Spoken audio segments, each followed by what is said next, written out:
Hi everyone, this is Kishore Purswani from smart VRC. तो आइए चर्चा करते हैं एक और आईपीओ की, जो कि खुलने जा रहा है 29 सितंबर को और बंद होगा 1 अक्टूबर को।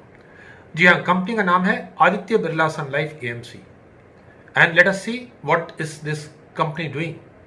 This is basically into the sector of mutual funds, portfolio management services, offshore and real estate offerings, and they have a 284 offices spread over 27 states and 6 union territories. This company was established in 1994 and the promoters are Aditya Birla Capital Limited and Sun Life AMC Investments. This company was set up as a joint venture between ABCL and Sun Life AMC, and they have managed a total sum of around 3000 billions under mutual fund, portfolio management services, offshore and real estate offerings as of 30th June 2021. They have managed 118 schemes comprising 37 equity, 68 debt, 2 liquidity schemes, 5 ETFs and 6 domestics fund of funds as of June 30th, 2021.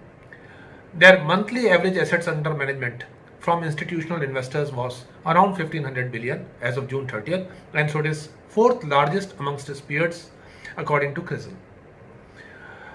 Now, basically, how do they reach their customers with their products? They cater to a wide range of customers from individuals to institutions through this pan-India network. As we have seen, they have two offices at 284 locations spread over 27 states and 6 union territories. Basically, this company's distribution network is very extensive and they have multi-channeled, significant physical as well as digital presence. And they have over 66,000 KYD compliant mutual fund distributors, 240 national distributors, and over 100 banks financial intermediaries or as of June 30th, 2021. Now, let us look at the performance. If we see the assets, they have grown from 1498 crores in March 19 to 1985 crores in March 21. Now let us see the revenue and the profit. Of course, revenue has come down gradually from 1407 to 1235, a fall of 12%, then a fall of 2% again to 1206. But the profit has gone up from 447 to 494 to 526, a growth of 10.6% and 6.5%. And their margins are impressive. 32% in 1819, 40% in 1920, and 44%, around 44% in 2020-21.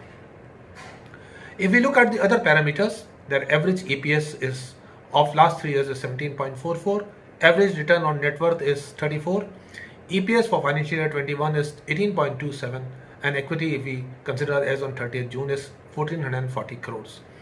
Face value is 5 rupees and pre-issue NAV is 62 rupees, around 62 rupees. They have paid a dividend of 1667% in financial year 19, 1833% in financial year 20, and 777% in financial year 21. And already they have paid a dividend of 49% in quarter 1 of financial year 22. If we compare with their peers, SDFC AMC, Nippon Life, UTI AMC, they are quoting respectively at a PE of around 50, 40, 35, whereas AB Sun Life AMC is asking for a PE of around 33 if we attribute the earnings to fully diluted post equity capital. Now, considering their strengths, they are the largest non-affiliated asset management company of India, and as we have seen, fourth largest AMC in India by quarterly average assets under management. They are well recognized and trusted brand with experienced promoters, rapidly growing customer base, well diversified product portfolio and innovative schemes. If we consider their weaknesses and risks, basically their revenue and profit जो है depend करता है asset under management पे, और अगर इसमें कोई भी चेंज होता है एसेट अंडर मैनेजमेंट पे तो एक डेफिनेटली एडवर्स इम्पैक्ट हो सकता है रेवेन्यू एंड प्रॉफिट बोथ पे. और under performance of investment products in respect of asset management services will have an adverse impact. They are highly dependent on third-party distribution channels and other agencies. There is a high competition from existing and new participants, and regulatory changes can also have an adverse impact.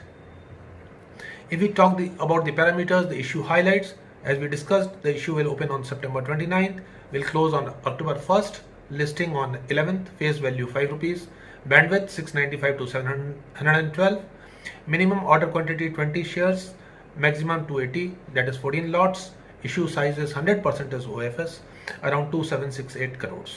Listing both at BSE and NSE. Their pre-issue holding is 100% of the promoters, which will get reduced by 13.5% to 86.5%. They had issued the initial equity at par, raised further equity in price range of 9.4 rupees per share in May 99, issued bonus shares in ratio of 7:1 in April 2021, and the average cost of acquisition is around 2.3 to 2.77 for promoters and selling stakeholders respectively.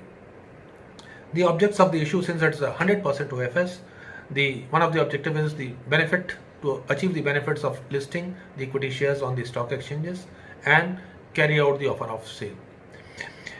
Company has reserved 19,44,000 shares, and the residual portion is allocated 50% for QIBs, 15% for HNIs and 35% for retail investors. तो अब एक investor को करना क्या है? Basically जैसे हमने चर्चा की, largest non bank affiliated asset management company है, फोर्थ लार्जेस्ट एएमसी है, अच्छे प्रमोटर्स हैं, डिविडेंड पेइंग कंपनी है, राइजिंग प्रॉफिट्स हैं डिस्पाइट डिक्लाइनिंग टॉप लाइंस, और लेकिन फाइनेंशियल पैरामीटर्स पर अगर हम देखते हैं तो इशू फुली प्राइस्ड है। लेकिन बाकी सारे पॉजिटिव पॉइंट्स को देखते हुए अगर जो इन्वेस्टर लॉन्ग टर्म इन्वेस्टमेंट के लिए इंटरेस्टेड हैं, डेफिनेटली इस आईपीओ में अप्लाई कर सकते हैं और एक लॉन्ग टर्म गेन के लिए अप्लाई कर सकते हैं। Thank you very much friends, wishing you a very happy investing both in primary and secondary markets. Thank you.